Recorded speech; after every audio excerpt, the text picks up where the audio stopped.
My last topic is Europe and the circumstances where the European Union is. And I would add to this topic your opinion about the Ukrainian-Russian war. If you look on the history of Europe, within Europe it was always a big question, where belongs Russia? Is it part of Europe? Is it part of Asia? We know this old plan of Prussia and Germany to connect the Russian energy and minerals with the German Central European economy. Of course, we know the plans of the UK and France somehow to disconnect this.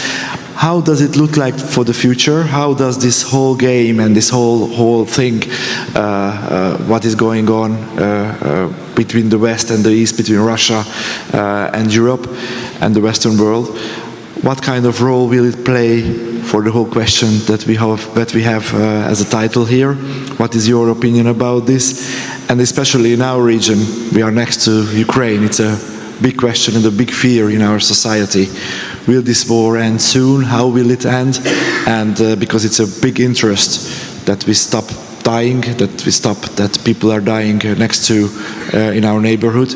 And the other hand, economically, it would be also very, very important for this region that the circumstances are getting clear, and especially if you look on the energy security of Hungary and the region and the economic development, it is a key issue how this war ends and as soon as possible ends. What is your opinion and your country's opinion about this?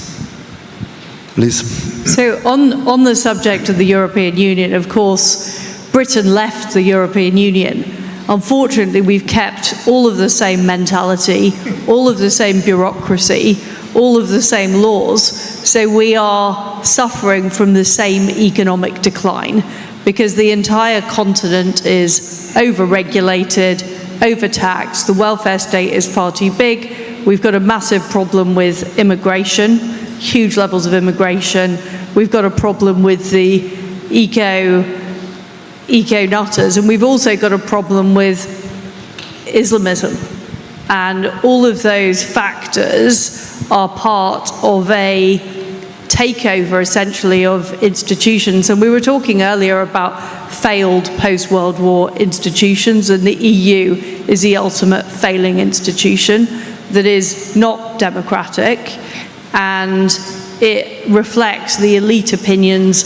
I talked earlier about wokery, about the sort of anti-Western civilization attitudes that are embedded into all our institutions. That is the problem we have. It's particularly true in Western Europe. I think Eastern Europe is performing better economically. It doesn't have so many of the cultural and social problems, but certainly in Western Europe, that is what we have to fight. And I think in Britain we can fight that. I believe in 2029 there will be a political revolution in Britain. People are now not just fed up with the political parties in Britain, they're also fed up with the institutions of state itself. So the police are found to be complicit in this scandal of majority Pakistani grooming gangs, raping young girls. We've had our financial institutions have been found severely wanting, creating huge levels of inflation, and our bureaucracy has been found wanting. So I think there will be an institutional revolution in Britain because that is what the public want. I think it's easier to deliver it in Britain because we're not part of the European Union. And ultimately, I think to get that kind of change in Europe, which I think is needed, it will require both France and Germany to see those types of political revolution. And I think that's where we're headed, because the public in our countries are now so fed up with what has happened. They're so fed up with the status quo, and an elite that supports things like mass migration, very expensive energy, declining living standards, certainly declining GDP per capita. I just don't think that is tenable in the longer term. So I think we're going to see massive political change. As for the situation in Ukraine, I did think that because we'd had very low oil prices recently, that would help bring Vladimir Putin to the negotiating table, because the Russian coffers would not be being filled up with oil and gas revenue. I'm pleased about what's happening in Iran, but one side effect of that is, of course, the oil price has now shot up again. So I fear that could prolong the hostilities. But I think, what we need to get to is we need to get to an end of this war. But Putin cannot be seen to have won from his aggression in Ukraine. That is very important from a European perspective, but it's also very important because of the message it sends to President Xi of China and the threat that could be to Taiwan. John? I think I'm going to focus mainly on the Russia-Europe relationship moving forward. I think relations between Russia and Europe are going to be poisonous and very dangerous for as far as the eye can see. I think the April 2008 decision to bring Ukraine into NATO and then doubling down on that at every point moving forward was a disastrous mistake. It led to the February 2022 Russian invasion of Ukraine and the present war that's now confronting us. I do not believe there is a meaningful peace settlement to this war. I think that the Russians on one side and the Ukrainians in the West on the other side are so far apart on what terms are satisfactory for ending the conflict that it's not going to be ended peacefully. You're going to end up with a frozen conflict.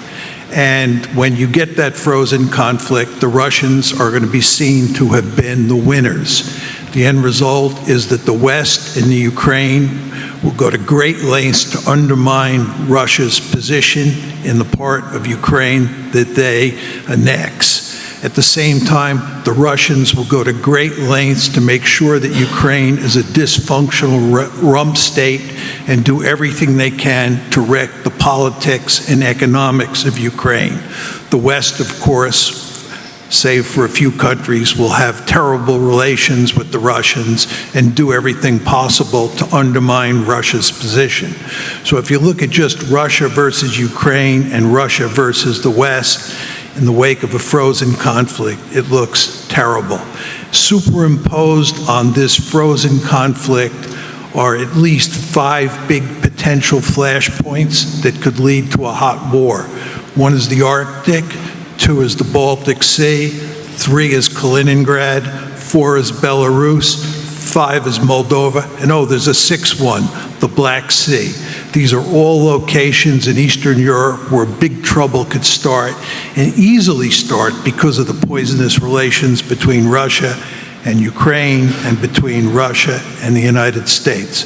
So I think moving forward, it's going to be a very difficult time for the Europeans and for the Russians, and certainly for the Ukrainians. What is the Indian and Chinese perspective on this? So it's world politics. I think in our case, we have both countries which have otherwise good relations with Russia. We basically want this war to stop. And I don't think to expect that one side will back down is very difficult. So I think, at least in the short run, the best thing we can expect is some sort of a ceasefire till tempers cool down. There's no point in blaming one way or the other, whether the push of NATO eastward or was it aggression from Russia.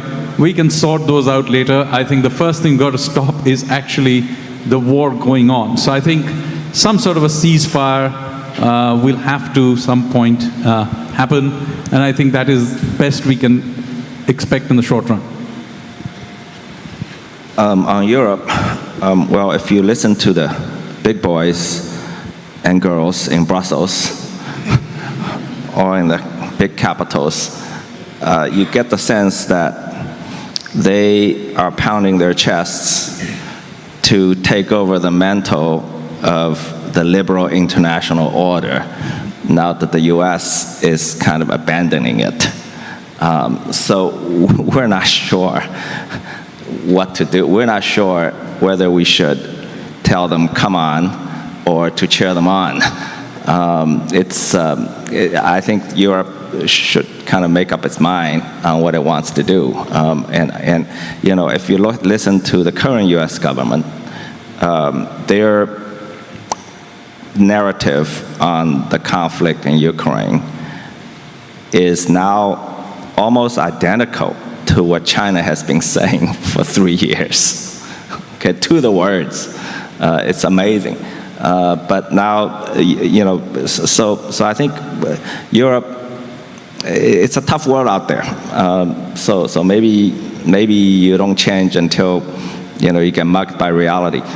We'll see. Gladden, you have now an easy position to finalize it.